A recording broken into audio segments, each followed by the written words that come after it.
Baie welkom. Ons gesels hierdie week oor wat ons as mense moet doen in die tye wanneer ons nie werk nie.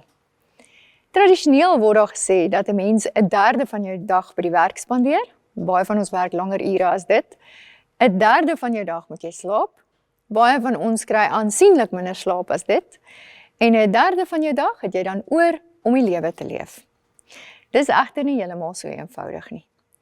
Baie van ons kom so gedaan aan by hierdie laaste derde van die dag, dat dit ook kan wegsypel in die sand en ons nooit werklik voel of ons herstel na 'n dag se werk nie. Ek's redelik seker dat dit nooit God se bedoeling was nie.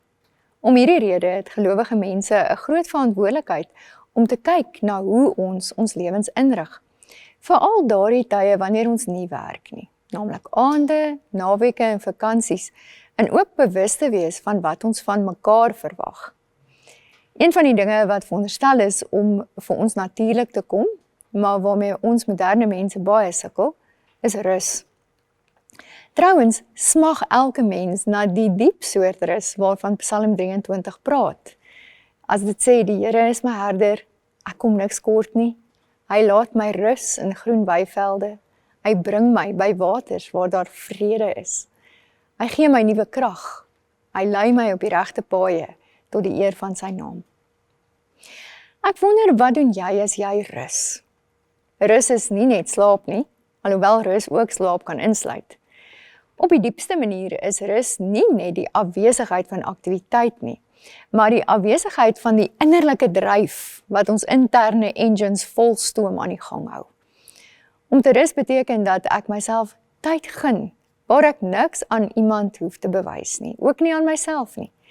Waar ek nie alles probeer beheer of die volle gewig van my wêreld probeer dra nie. Rus gaan daaroor om jou kop, hart, liggaam en siel kans te gee om te herstel. Dis waarskynlik die grootste fokus van rus, herstel. Maar wat doen ons dan wanneer ons kans het om te rus? Baie van ons reageer op een van twee maniere op hierdie manier van leef. Of ons skarrel net nog meer, en hou onsself en mekaar oor naweke en met vakansies nog besigger.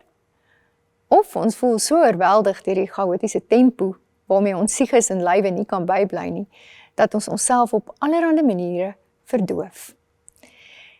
Die een manier hoe die verslawing aan adrenalien en kortisol aan haastig wees en produseer in stand hou en selfs ons rustyd word net een of ander vorm van verdoeselde werk met eindelose take in en om die huis.